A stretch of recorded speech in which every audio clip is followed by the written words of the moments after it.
Joe Gamaldi is the National Vice President of the Fraternal Order of Police, also currently a lieutenant with the Houston Police Department. Joe, welcome, and thank you very much for coming on again. So 1,000 deaths over a 10-year time period. And again, every death is a tragic one. It's a loss of life. So we do remember that. But can you give us more context to the time frame, how many interactions police officers typically have with folks, and overall what you make of this report? Yeah, well, we actually have millions of interactions with citizens across this country every single year.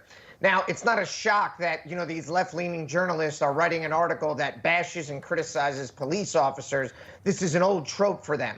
And what you really recognize when you dig down into it, 30% of the people that are listening to this were actually assaulting other citizens at the time, and officers stepped in and used non-lethal force to stop that assault. They flippantly mentioned later on in the article that most of the people involved in these encounters were fighting or running from police officers. I think it's important for people to understand that police officers don't operate in a static environment where we can control everything. It's just, this is the nature of our job. There are a number of things that contribute to someone's death when they're involved in police custody like this, including what kind of drugs are in their system, what kind of exertion have they had by running and fighting with police officers. But something that this doesn't address is the accountability of the people that are involved on the other side. If we would message to our public that you have to comply with police officers, you can't fight, you can't resist arrest. All of these things contribute to it, but yet we have a problem in our culture right now in America where we've taught an entire generation that you are no longer accountable for your actions, and it's all the police officers' fault. Good point. This article also goes on to explain how they went about the research, and they criticize police departments. And we have a quote. It says this: many times agencies released records but blacked out information or blurred videos. Officers routinely use vague language like struggle or taken into custody in their reports, glossing over more serious force documented in other evidence. So as a current lieutenant who deals with this every day, and you've seen it throughout your career, how do you respond to this taken into custody struggle, using, as they say, using vague terms and not documenting everything fully?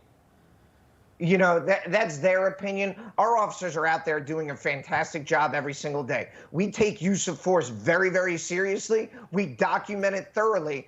But yet their opinion is we should never use force at all. That's really what this article is saying. Well, I've got news for you. We don't live in fantasy land. People assault police officers. People assault citizens out there. I mean, my goodness, there's a war on cops that is raging in this country. We've already seen 98 police officers shot this year. That's one every 22 hours. That's the kind of violence we're experiencing in our streets. But if we're up to them, we wouldn't even carry guns, and we would just politely ask people to please put your hands behind your back. That's not the world we live in. And unfortunately, that fact hits home to the family of Officer Jonathan Diller, who was killed while working on the force. Joe, you're a Long Island, New York native. The article, again, that we're discussing here, this AP report, it comes out the same day as the wake for the NYPD detective who was killed by a career criminal. But you really don't see the news of that on the Associated Press's homepage. Rather, the investigation here is front and center. What does that tell you about the attitude toward police when you've got one of the largest international news organizations prioritizing this report? Yeah, well, I think it's no secret. Everybody in law enforcement, and frankly, most people in this country who are paying attention, know that most of these far-left journalists completely hate our guts. It's also why the New York Times didn't even cover the, moving sentiment of Officer Diller's wife that she did at the funeral. They buried it on page 22 and wouldn't even cover it. It's a pattern of treating law enforcement like crap in this country for the better part of a generation. And that is why we have a war on cops that is raging. And, is it really too much to ask for journalists to just be down the middle and treat law enforcement with a little bit of respect? No, of course not. Instead, let's go ahead and post this article the same day of Officer Diller's wake, because they don't really care about law enforcement. They just care about their grift and continuing to drive a wedge between us and the public. And at a time, again, that was the headline on their front page of their apnews.com, that report over anything else. Joe Gamaldi, Lieutenant Joe Gamaldi joining us.